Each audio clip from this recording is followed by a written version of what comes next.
Okay, now we're ready to begin. Hello, and welcome to another episode of Torn Book Club. I am your host, Josh, aka Sarumann, and we are, as we have been for months now, discussing, the Silmarillion. And by discussing, I mean going through this chapter by chapter and breaking it down.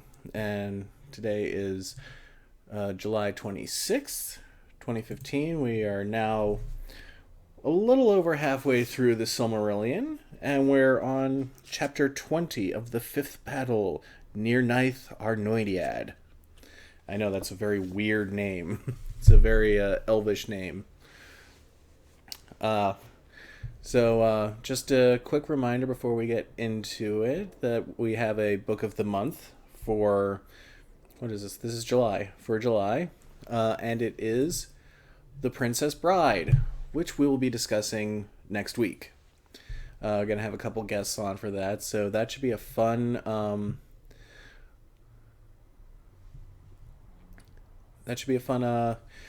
discussion, yeah. So we see some of our regulars are in the chat today, along with some new random streamers. Welcome, everybody. So this chapter is not as long as the last couple we've gone through, but there's a lot that happens in it. There's a lot to unpack in here. As you can tell in the title, it's called Of the Fifth Battle. It's a battle, and it's a big one. It's another one of the game changers. Let's switch over to the big screen and begin talking about it. And for something like this, since it is a battle, it actually helps to bring up the map so you know where everything is. So the chapter that we left on last week was the tale of Beren and Luthien, which had a very profound impact on the rest of the world because as the tale spread, so did the idea that Morgoth could be assailed, because Beren and Luthien were both able to infiltrate Angband and steal a Silmaril, something that nobody thought was possible. And so this begins to build up in the mind of one Maedhros, who, just to remind everybody, is placed around here in a fortress called Himring. Him and the other sons of Feanor, the creator of the Silmarils. And he begins thinking of uniting all of the elves together in order to make one big assault on Morgoth and finally take the Silmarils and bring this war that has been lasting thousands of years to an end. And the problem is loyalties are divided among the elves and not everybody trusts everybody else. Now he's able to get the help of his good friend Fingon pretty quickly. And Fingon is now the High King of the Noldor. He is the High King of all the elves. And he is set up here in this area called Hithlum, and particularly in this tower here. I can't really draw. Called a Barad Eithel, or Eithel Syrian. And he also has with him the men of the House of Hador, who have set themselves up here in this area called Dorlomin. And Fingon and Maedhros are good friends. They go way back, and Fingon is willing to join with Maedhros in this big push against Angband. Unfortunately, not everybody else is as agreeable. There is Orodreth, who is set up here in the Hidden Kingdom of Nargothrond. And he doesn't trust the Sons of Feanor, primarily because of what happened in the last chapter with the two brothers Celegorm and Curufin, who tried to overthrow him, and also his brother was killed. Not by Celegorm and Curufin, he was killed by one of Sauron's werewolves. But Orodreth still doesn't trust the Sons of Feanor, and he doesn't want to send anybody else out to them. But he doesn't want to send anybody else out to help them. But there is one commander who wants to go out and join the battle, and his name is Gwyndor. And Gwyndor has a very specific motive for joining the battle, and that is that his brother Gelmir was captured by the armies of Morgoth in the last big battle, the Dagor Bragolach. And he wants to try to get him back. And so he, against the wishes of Orodreth, puts together a group of elven warriors, and they leave Nargothrond here, and they go up to Hithlum and join the armies of Fingon. And that leaves one more king unaccounted for. And that is our favorite king, Thingol. There is one more unaccounted for king. But we'll get to him later. We have Thingol in Doriath, which is another hidden kingdom.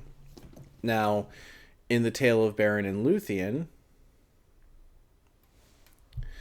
the Silmaril that Beren and Luthien take, they give to Thingol. Or the Silmaril that Beren takes is given to Thingol. And he is basically told by the Sons of Feanor, give us the Silmaril or else. And Thingol didn't really care for that too much. So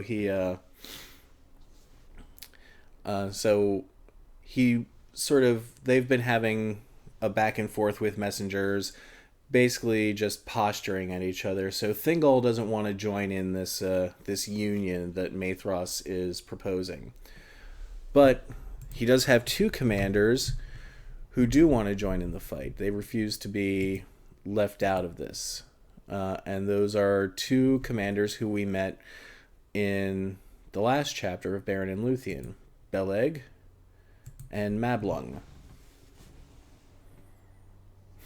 Eravandi saying, the Sons of Feanor want the precious. I mean the Silmaril. That's funny. And I think somebody up there earlier, it might have been Eravandi or Temple, said something like, whenever I hear the name Gwyndor, I always think of an eagle. And I can kind of understand that because he does have the word wind in his name.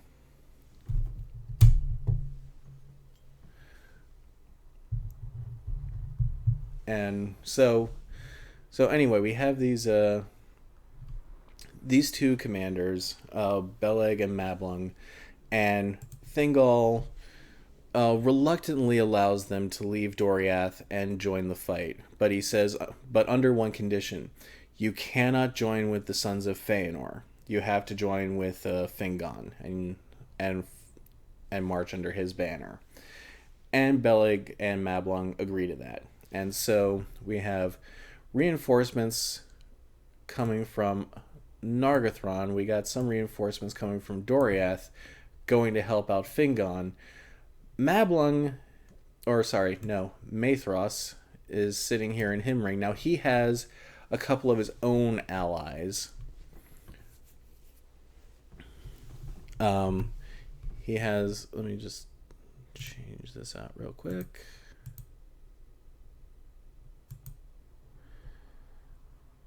Okay. So Mablung, or sorry, I keep calling him Mablung. It's Maedhros. Mablung is somebody else.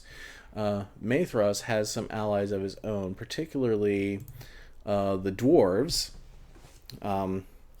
who are in the nearby kingdoms of Nogrod and Belagost, which are round about here.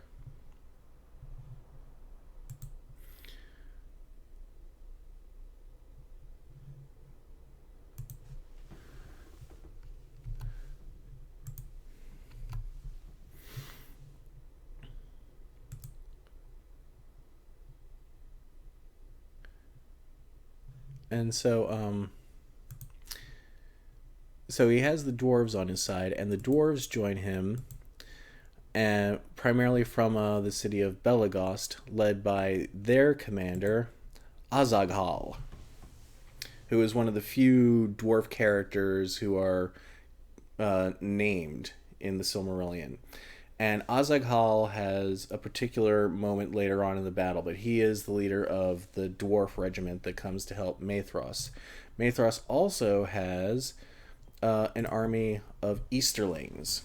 And these are men who came out of the east after the three houses of the Edain came out. And Maedhros has allowed them to come into his land and join with his armies and help to reinforce him and basically share his land with them. And they were led by a man named Ulfang, and now they are led by his son Uldor. And so those are his reinforcements. Now, anybody who has read or seen The Lord of the Rings knows what side the Easterlings really are on. Maedhros doesn't know that yet. So the Easterlings are kind of they're kind of Morgoth's secret weapon, but for now they are fighting on the side of Maedhros. And so Maedhros sort of begins his attack a little early. He begins sending his armies out into this area up here, basically to clear out the orcs and clear a path for him to join Fingon here in this area so that they can march on Angband. And they have a they're waiting for a signal. Basically, Fingon and everybody are waiting here for a special signal from Maedhros that will say, we're on our way and let's join up and we're going to attack Angband on a united front.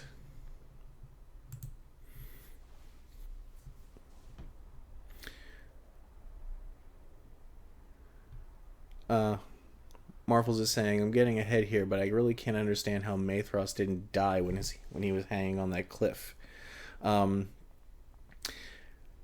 Yeah, it's one of those things you just sort of have to accept because, like, what Marvels is referring to is way back. I'm assuming this is what you're referring to when Maedhros was captured by Morgoth and was chained to a precipice by one hand and was basically forced to just hang there until Eventually Fingon came and rescued him.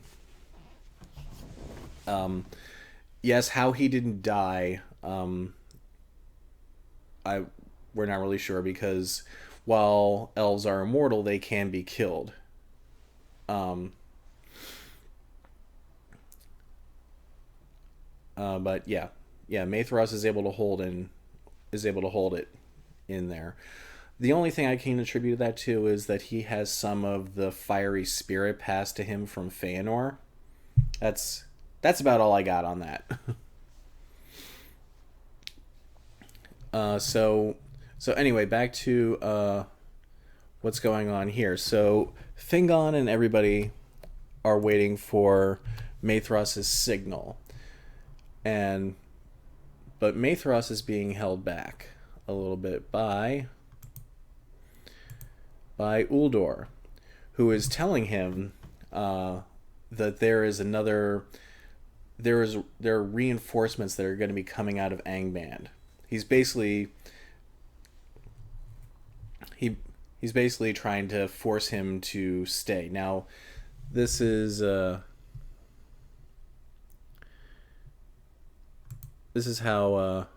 Morgoth works. He works in deception.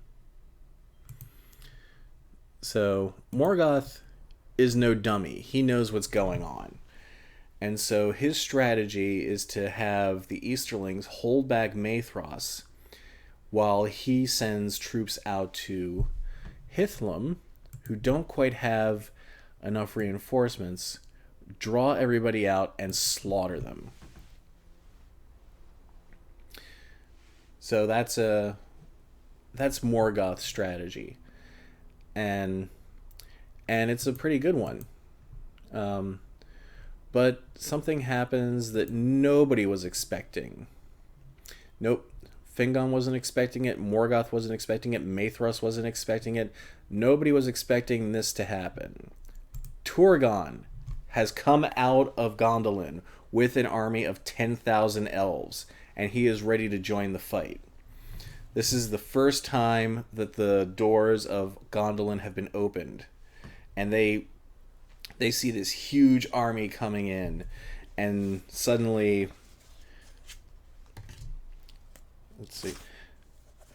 hope is rekindled. And I love this line that Fingon cries out, because it's Fingon is despairing at this point. Then he sees Turgon's army. Now Turgon is also his brother, who he hasn't seen in eons since he closed himself off in Gondolin. And so when Fingon sees him, he cries out in Elvish, Utulian aure, Ayaldalia, Aratanatari, Utulian aure. The day has come. Behold, people of the Eldar and fathers of men, the day has come. And everybody cries back, Autai Lome, the night is passing. So everybody is freaking out. They are loving that Gondolin has come. This is the biggest surprise, and now they have a real chance. And so Morgoth ups his game and tells his commanders, get Fingon's army out of Hithlum by any means necessary.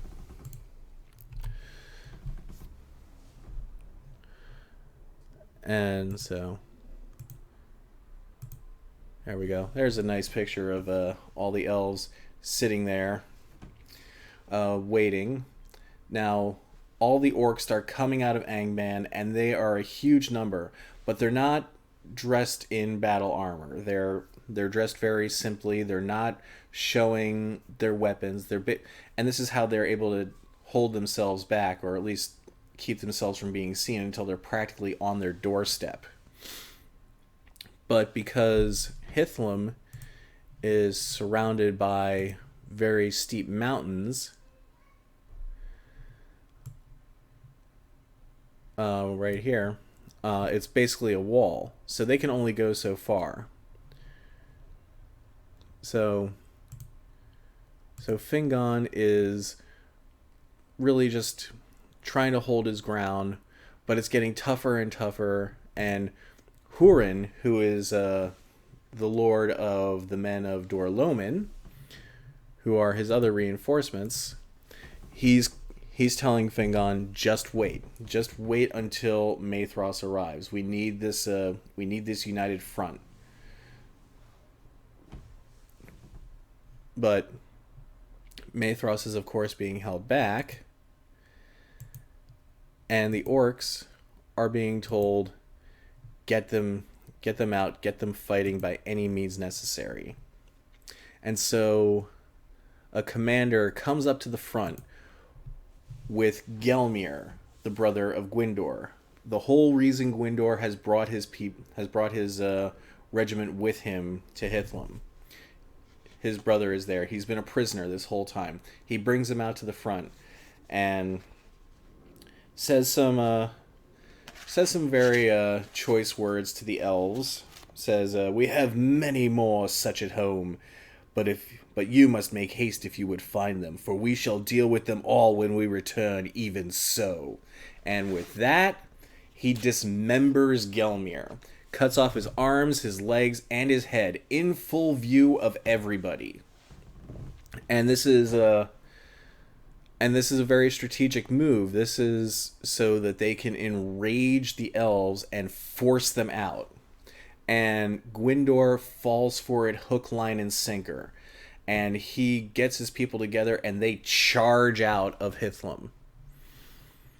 And they're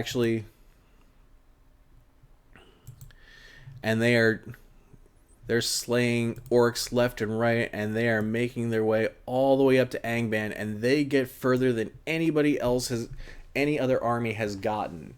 They get all the way up to the gates of Angband. They actually break through the gates, and it says here, where is it?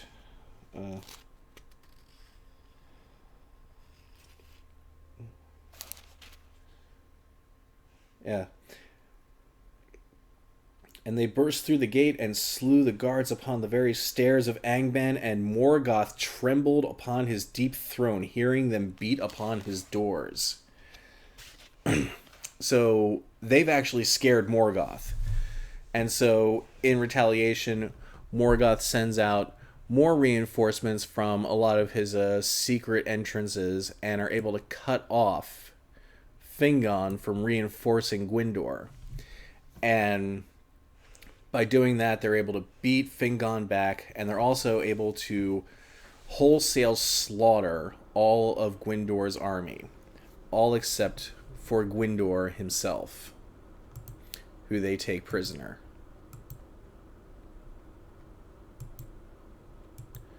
There we go. They take Gwyndor prisoner, but now Fingon is being held back. Or he's being pushed back. So now we're going to shift focus slightly back to Maedhros. And Maedhros sees what's going on, and he says, "Screw it. We got to go help these guys." So he gets his armies together, and they begin marching west to join up with Fingon's army. And that's when finally Uldor strikes. And the Easterling armies, half of them retreat and flee back into the east. The other half openly attack Maedhros' army. This is a huge betrayal.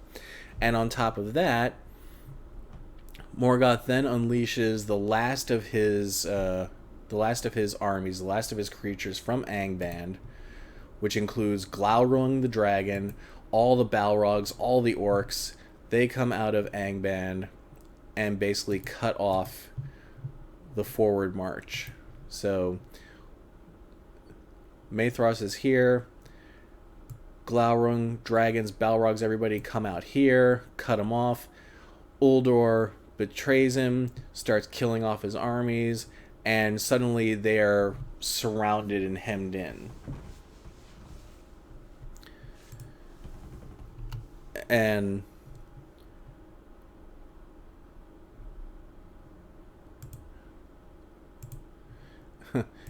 Ismay says, "I'm looking for the passage where Maedhros said screw it." Yeah, it's hyperbole. It's a little creative adjustment on my part, but the sentiment is there. So Glaurung is destroying all the elves and dwarves, and Maedhros and the sons of Feanor are able to retreat. They're able to break and get all the way back to this area here, a mountain called Mount Dolmed. and their fortresses are lost. This whole area is lost. And then we have the battle between Glaurung and the dwarves.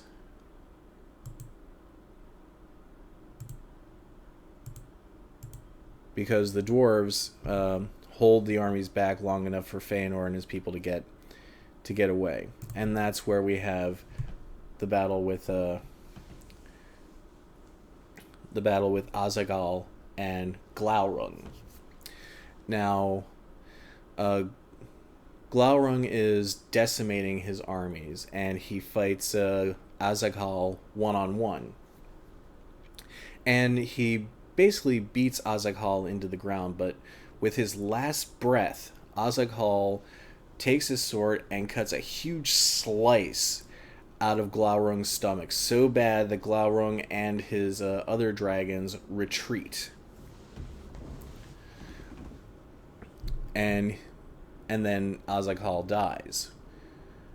And he is carried back to Belegost as a hero, and the dwarves basically cut out of the war entirely.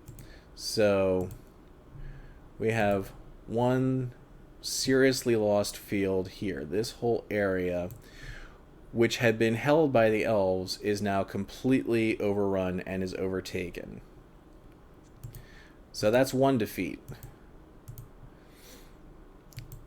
Then we have Fingon, who is basically surrounded at this point. And that's when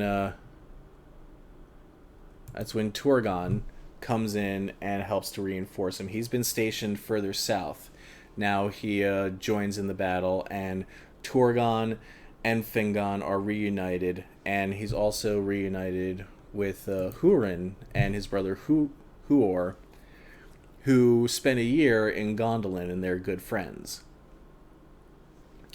And so Tolkien says there is a bit of a joyous meeting between them, even though they're in the middle of a freaking battle. He doesn't say it that way, but you get what I mean.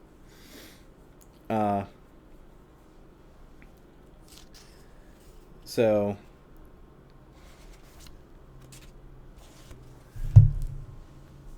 they have a bit of a reunion, but they're still surrounded on all sides.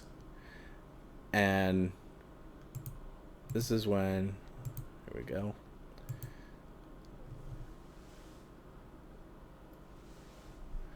And Fingon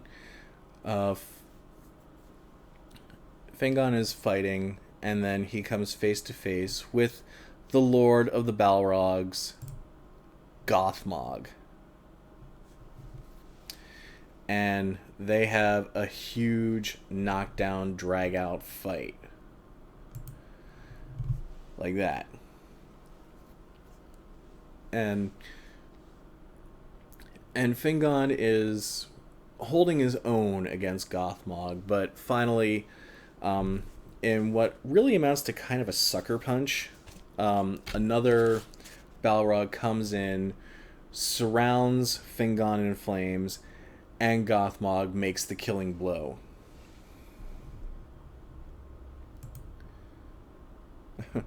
Eruvandi saying, a happy reunion on the battlefield. Hey buddy, how you doing? Slash. Oh, I'm good. How are you? Slice.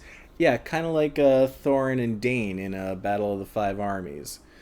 But these guys are kings, so I kind of like to think that they're probably a little bit off of the battlefield. But now that Fingon's in the thick of it, he's dueling Gothmog, and finally he is taken out, and Gothmog smashes him in the head with his axe. There is it. Yeah, this is a brutal death.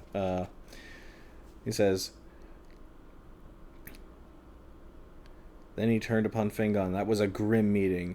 At last Fingon stood alone, but his guard dead about him, and he fought with Gothmog until another Balrog came behind and cast a thong of fire about him. Then Gothmog hewed him with his black axe, and a white flame sprang up from the helm of Fingon as it was cloven. So, yikes.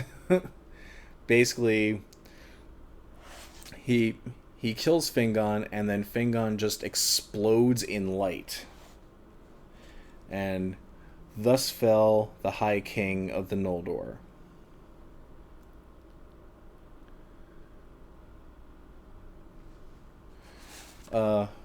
Marfels is asking, where could I possibly find a timeline of events in the Silmarillion? I thought the Maedhros torturing thing was way after that. There actually is an online timeline.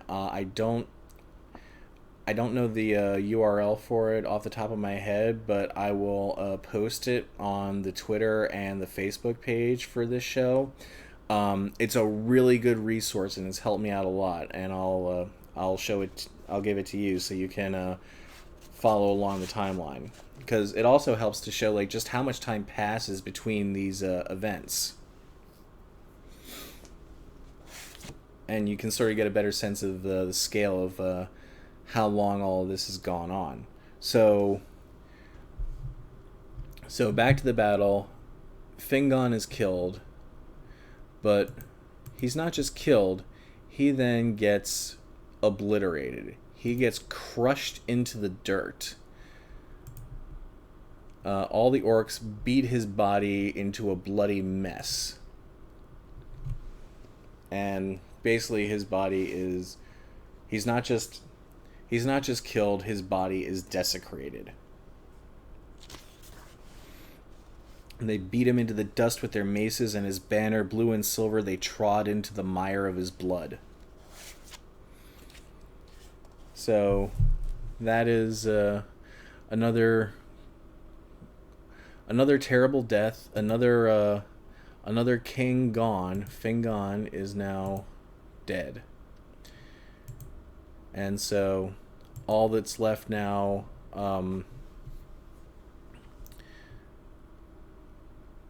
leader-wise is... Hang on. Let's get rid of these. Is Turgon and Hurin. Now Hurin tells Turgon that he has to leave. He has to retreat back to Gondolin, basically so that he can live to fight another day.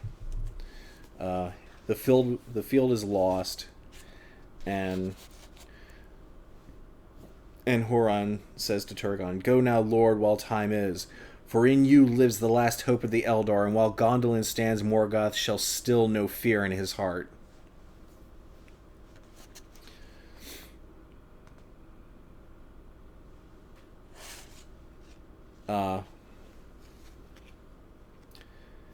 And so Turgon resists this, but eventually agrees he has to leave. And so he takes his armies, and they retreat back to Gondolin, with Hurin fighting him or protecting him the whole way. And Hurin and his people and his brother Huor. I think Temple was saying hipster elf. Are you referring to Hurin? Because Hurin is a man. He's not an elf.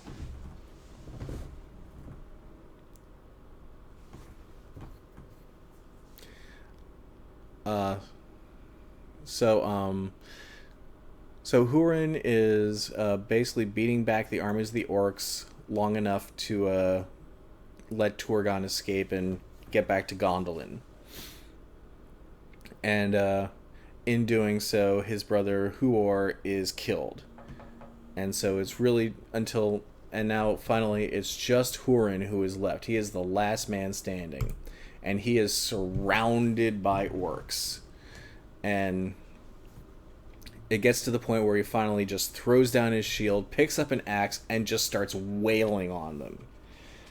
And he says, "And each time that he slew, Hurin cried, 'Aure and Tulava, day shall come again.' And 70 times he uttered that cry." So he was able to take out 70 orcs by himself while surrounded, but eventually they grab him and they pull him down, but they don't kill him.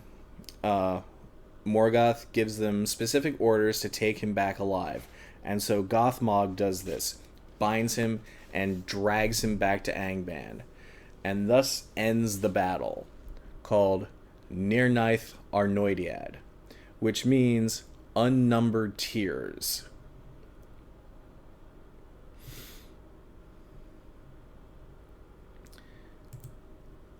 So it's called, and I love the name of it, Unnumbered Tears, because it's actually a callback to way back in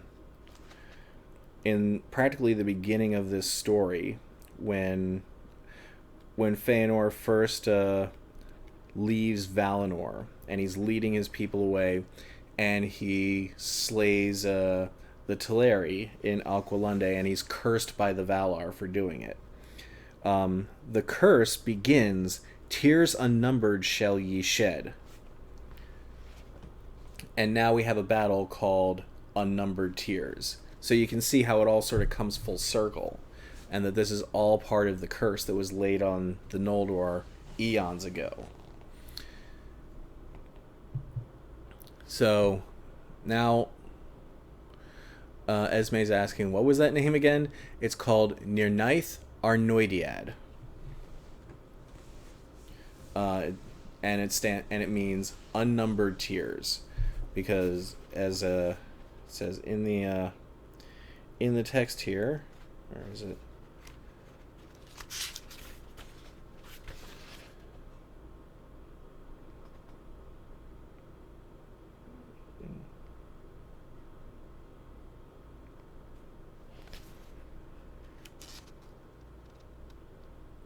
Give me a second. Okay. Then on the plain of Unfalgwith, on the 4th day of the war, there began Nirnaeth Arnoediad, unnumbered tears, for no song or tale can contain all its grief.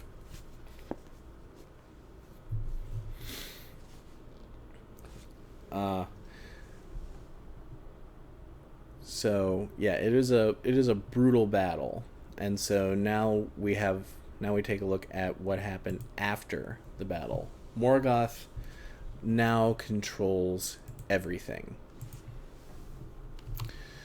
All this area up here in the north that used to belong to the elves now belongs entirely to Morgoth, and it becomes overrun.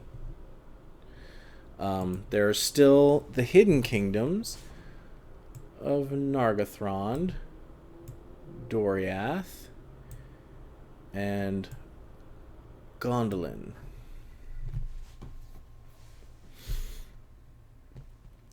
But Morgoth doesn't really pay Doriath and Nargothrond too much mind. But he is very focused on Gondolin for a very specific reason, which we'll get into in a minute.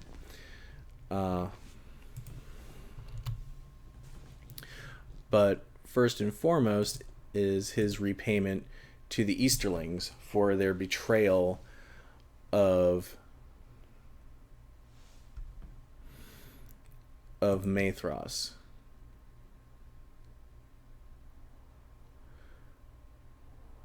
Marfles is asking, is there a bad dude after Sauron, or was it all over after the destruction of the ring? Sorry, I'm getting a bit off topic. You know what? I'd have to look that up. I really haven't looked too much. I know there is stuff in the appendices of Return of the King that talk about the time after the events of the Return of the King, but I don't believe he mentions another villain.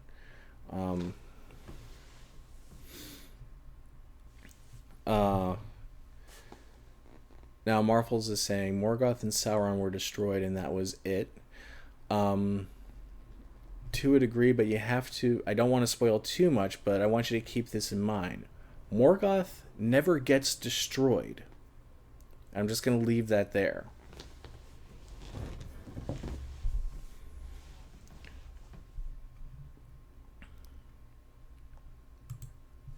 So anyway, the Easterlings are given the land of Hithlum, which used to belong to the elves. The elves are now scattered and landless, And the only remnants left in there are the men of Dorloman. And so this is sort of Morgoth betraying the betrayers, or because what he does is he doesn't give them any dominion over the rest of the land. He basically sends them to Hithlum and shuts them in and says, you can have this, but you can't have anything else. And so the Easterlings begin to oppress all the other people who are left in Hithlum. And that's going to play a part in the next chapter.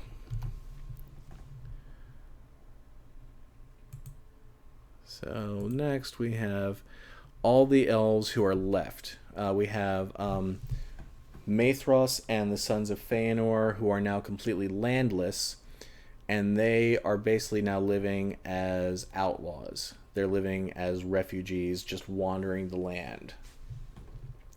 Meanwhile, and they're here, they got all the way to Mount Dolmed, so they're around here in the east.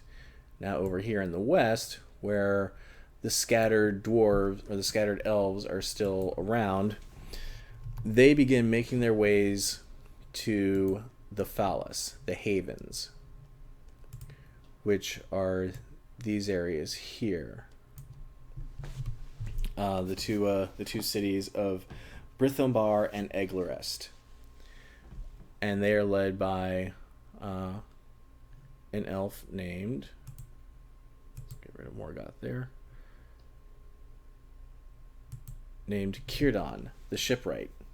And he's a great shipbuilder, and he begins, they're able to wall themselves into the havens pretty well, and they begin assaulting the orcs from the sea. And it's a good strategy because the orcs hate the water. They refuse to go out into the water. So the elves sort of have an advantage because the orcs can't fight back. But eventually the orcs do come over land and basically assault the havens until they finally break the walls and everybody is forced out. And so Círdan and his people escape down to an island. Where is it?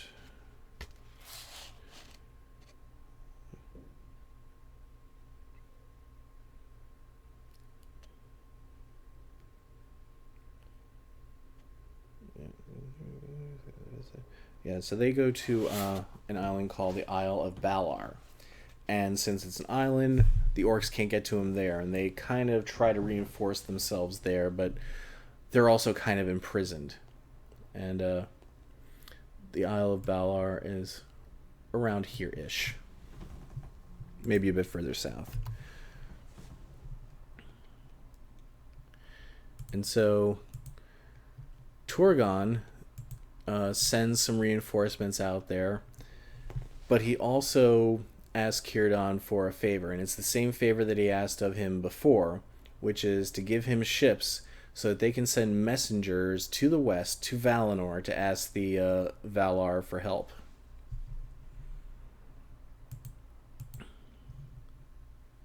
Like so.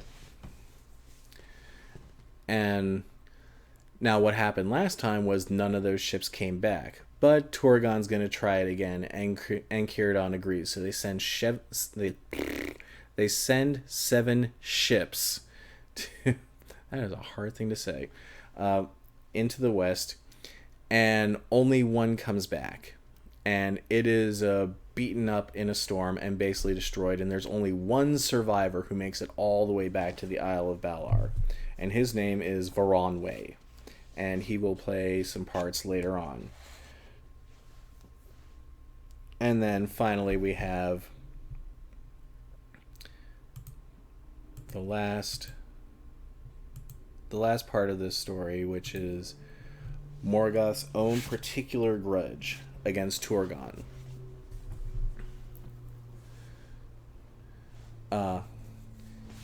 Morgoth has a very particular fear when it comes to Torgon, because back in the days when they were in Valinor, he saw some sort of shadow over Torgon and felt in his heart that at some point in his life Torgon was going to bring about his defeat. And so he's never been happy with him. He's never trusted him. He's always particularly wanted to find him and wipe him out. And he's never been able to.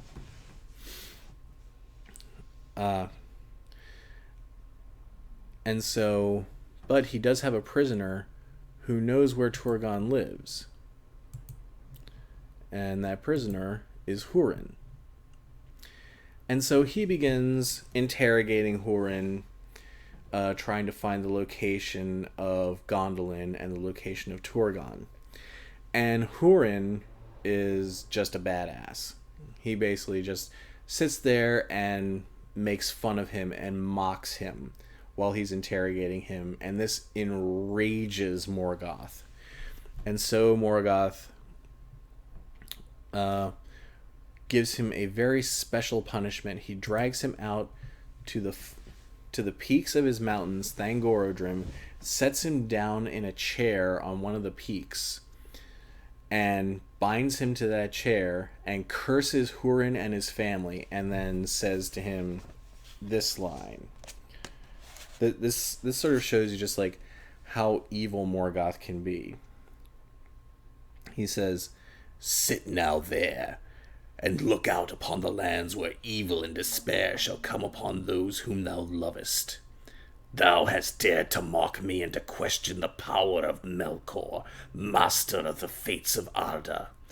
Therefore, with my eyes thou shalt see, and with my ears thou shalt hear, and never shalt thou move from this place until all is fulfilled unto its bitter end." So this is a special curse he lays on Hurin. He is forced to sit here and watch as his family, his wife and his children, all descend into darkness, and he is helpless to do anything about it. And that is going to be the basis of the next chapter, which is the story of Turin Turambar, which is another of the really big chapters. But we have one last thing to talk about, and that is what the orcs did with all the dead of all the dead of the battle. They were commanded by Morgoth to pile them up into a huge pile in the middle of the plain of Anfauglith. And this is kind of what it looks like.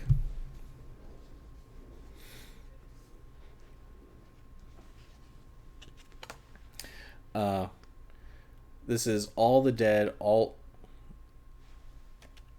buried together, and this hill actually begins to sprout grass and flowers, and it terrifies the elves, or it terrifies the orcs, I should say. And so it goes by a couple different names. It goes by Hauthindangen, which is the Hill of the Slain, or Hauthin Nirnaeth, which is the Hill of Tears. And so the last line here is, "But grass came there and grew again long and green upon that hill, alone in all the desert that Morgoth made, and no creature of Morgoth trode thereafter upon the earth, beneath which the swords of the Eldar and the Edain crumbled into rust." So the orcs are terrified by this hill. And that's where this chapter ends. It ends with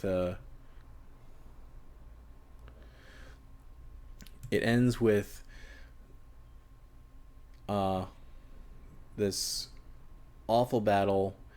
The elves are scattered. Hurin is imprisoned. He's one of the last. He's one of the last men left alive, and he is forced to. He's going to be forced to watch as his family descends into darkness, which is what's going to happen in the next chapter, the big one, the tale of Turin Turambar, which is Hurin's son. And it's also probably one of the most tragic tales that Tolkien ever wrote. And we'll be discussing that in 2 weeks.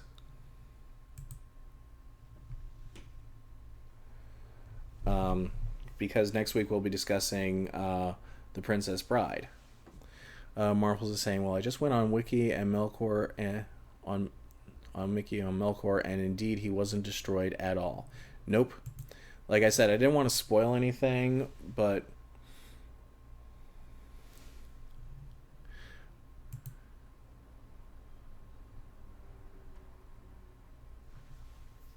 Aravandi saying, I like the full Children of Hurin book better than the chapter version.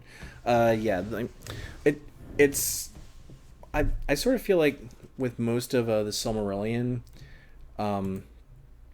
there's a lot going on in the chapters that you need to unpack, and the Children of Hurin, the book, is kind of the unpacked version of this chapter of Turin Turambar.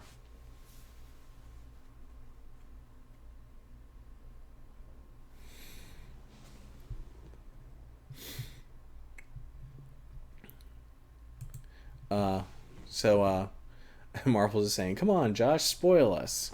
Okay. Morgoth, also Melkor. They're both the same. They don't... Morgoth is... He's an Ainu. He is one of the creators of the world. He is not easily destroyed. Instead, he is banished into the Void, which is the area outside of Arda, outside of Ea, where there is nothing but... Really, the only other thing out there is Iluvatar, the creator, the one. And that's when we get to it, that's Morgoth's final defeat, is being banished back into that void, which he has been to before. He's been banished there before, and he's come back. So even though Tolkien doesn't talk about it any further, there's still always the possibility that Morgoth could return.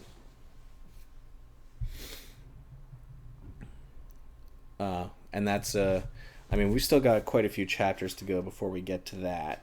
We got Turin Turambar, and we basically got 4 more chapters before we get to that.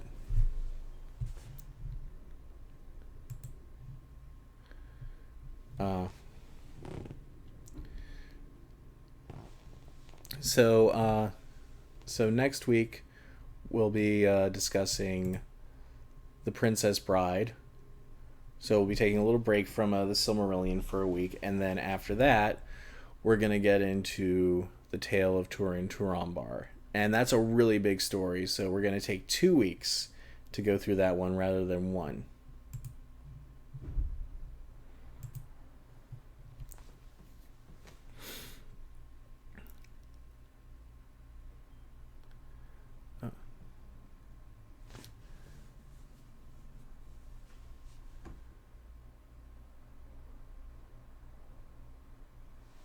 So, and now everybody's discussing the Ainur and how they relate to Eru. Eru, I'll just go over this briefly because we went over this in great detail way back in the beginning of this whole discussion in the early chapters. Eru created the Ainur. Melkor was one of the Ainur, and he was also a special Ainu. He had more power than the others. He had more ambition than the others. And so with that comes this desire for control, and that's what sort of propels Melkor on this path.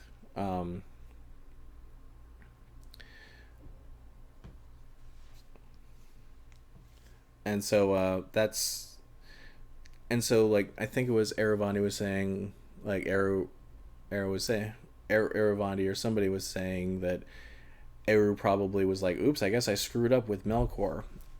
I don't think he did. This is my own personal interpretation, but I feel like in the same way that Gollum had a part to play in the fate of the ring that nobody really understood, Melkor has a role to play in the fate of the world. The same way that the elves do, the same way that the other Ainur do, the same way that men do.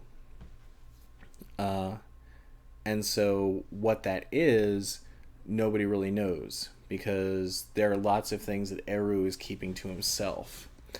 And I mean these are things that Tolkien never wrote, probably was never going to write. Um, but that's my own interpretation is that Melkor has a role to play and that all of this chaos and all of this war is leading to something. Uh, and that's sort of my take on it. And of course, having read the books, I know that that's not addressed. It's not really something that ultimately becomes a part of the story. But it's sort of it, it's my own headcanon. I'll just call it that. I don't like using words like that, but that's kind of what it is. Uh, Ustreamer 6059 is saying, "I love Baron and Luthien. I love the Baron and Luthien story, the Lay of Lathian, the most. That is probably one. I'm totally with you, Ustreamer. That's my favorite too. And we just did our big two-parter on it. I don't know if you were here for that, but it's all archived on our YouTube page. So that should be fun to check out.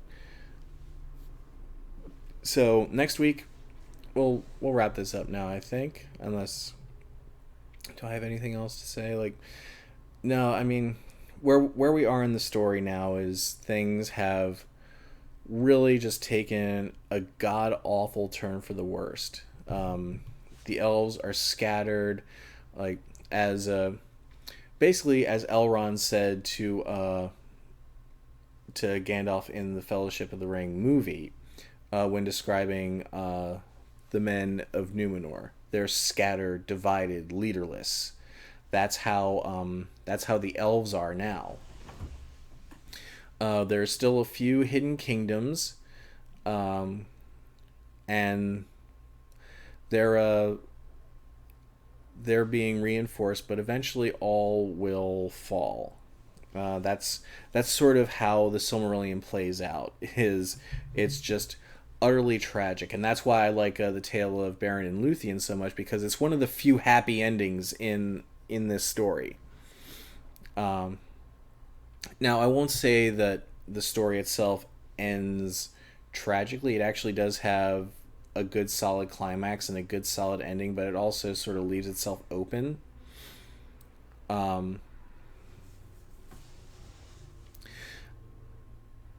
But I don't want to spoil too much because I want to get to it. I like revealing this stuff as we go. Even though it's not like an actual TV series based on the Silmarillion in any way, I sort of like to think of it as it is. And like at this point, we're probably in like maybe the 6th or 7th season. If we were going by like TV rules, because like I said, we haven't. It doesn't seem like we've gone through a whole lot because there isn't a whole lot of text here, but there's just so much going on here, and the text is so dense, the wording is so dense that there's so much to unpack in here that there's no way any of this could be done in one movie. Like maybe a part of it could be done in one movie, but it would have to be part of like a much bigger whole. So so yeah, I think that'll wrap it up for this week. Next week we'll be talking The Princess Bride, and I'm looking forward to that. I'm gonna have a couple friends on to discuss it because we all grew up with The Princess Bride. We all loved this movie, but we there's a book too, and the book is actually older than the movie. So we're going to be discussing the movie. We're going to be discussing the book, but you can't discuss the book without also discussing the movie because it is such a large part of our popular culture. So next week will be The Princess Bride. After that, we'll get into Turin Turambar, and we'll begin our final march to the end of this story. We've only got a few more chapters to go before the climax.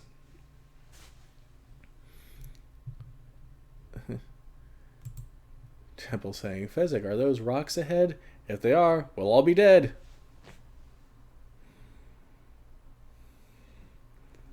So